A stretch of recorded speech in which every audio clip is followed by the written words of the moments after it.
একটি আশ্চর্যজনক ঘটনা, সেটা হলো যে রাসূল সাল্লাল্লাহু আলাইহি সাল্লাম কখন তার মেয়ের জামাতাকে বদদুয়া করেছিলেন। শুনে আশ্চর্য হবেন যে রাসূল সাল্লাল্লাহু আলাইহি সাল্লাম তার মেয়ের জামাতাকে বদদুয়া করেছে। এটা কি করে সম্ভব? তো আবু লাহাবের ২ ছেলে ছিল। তার এক ছেলের নাম ছিল উতবা, উতবা বিন আবু লাহাব। তো আল্লাহ রাসূল সাল্লাল্লাহু আলাইহি সাল্লামের কাছে যখন সূরা লাহাব নাজিল হয়, তখন আবু লাহাব ক্ষিপ্ত হয় যে এত বড় সাহস আমার সম্পর্কে সূরা নাজিল হয় যে তাব্বাত ইয়াদা আবি লাহাব, আবু লাহাবের ২ হাত ধ্বংস হোক। তো সূরা নাজিল হওয়ার পরে আবু লাহাব তার ২ সন্তানকে ডেকে বললেন যে তোমাদের এখন তো যে মুহাম্মদের ২ মেয়েকে তোমরা বিয়ে করেছো, ২ মেয়েকে তালাক দিতে হবে। তো উতবা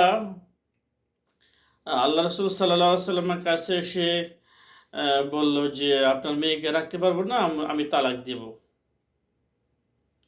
তো এই কথা বলেই কিছুক্ষণ পরে আল্লাহ রাসূলের সাথে কথা বলতে, বলতে একসময় আ তার গলার মধ্যে মাফলার বা এই ধরনের গামছা ধরে হেঁচকা টান দিলেন। কলার ধরে মনে করুন হেঁচকা টান দিল।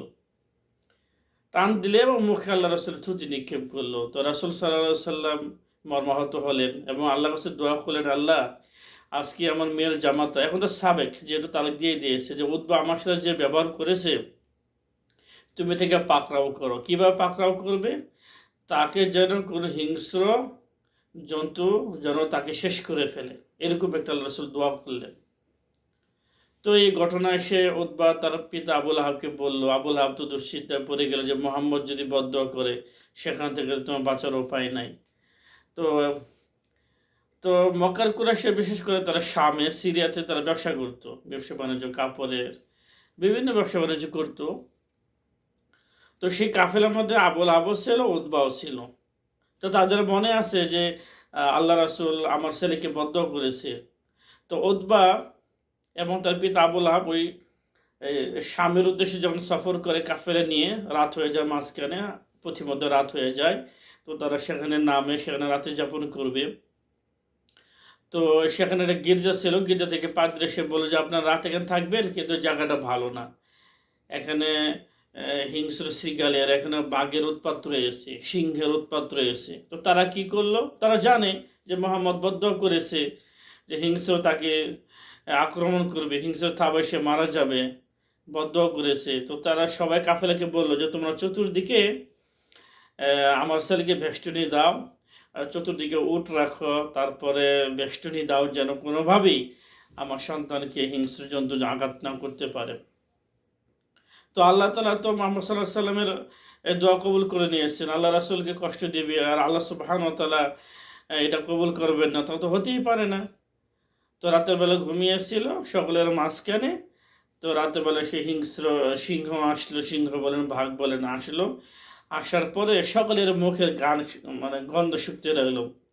ওটেরও গন্ধ শুকতে লাগলো, মানুষেরও। তো এক পর্যায়ে গিয়ে সেই সিংহ সকলের মধ্যে শুয়েছিল উতবা, সে থাবা দিয়ে তাকে নিয়ে চিরে ফেললো, তাকে মেরে ফেললো। তো বলছিলাম যে ইসলামের শত্রুরা কিন্তু জানে না যে ইসলাম নিয়ে কটূক্তি করা, গালি দেওয়া, মুহাম্মদ সাল্লাল্লাহু আলাইহি সাল্লাম নিয়ে বাজে মন্তব্য করা, ব্যঙ্গাত্মক করা, এটা যে কি ভয়াবহ অপরাধ এবং শাস্তির যোগ্য, আল্লাহ যে শাস্তি নাজিল করেন এটা তার একটি প্রমাণ। তো এই জন্য আমরা সতর্ক থাকবো আমাদের কথার মাধ্যমে, চলার মাধ্যমে, বলার মাধ্যমে, ওঠার মাধ্যমে, খাওয়ার মাধ্যমে, কোনোভাবেই যেন আমরা মুহাম্মদ সাল্লাল্লাহু আলাইহি সাল্লাম তাকে যেন অপমান না করি, তাকে আমরা মহাব্বত করি, তাকে ভালোবাসি, তার আনুগত্য করি। তার জন্য প্রয়োজনে আমরা আমাদের নিজের জীবন উৎসর্গ করে দিব। তবুও আমরা বাতিলের কাছে, কুফরি তন্ত্রের কাছে, মুশরিক মাজুসের কাছে আমরা মাথা নত করব না।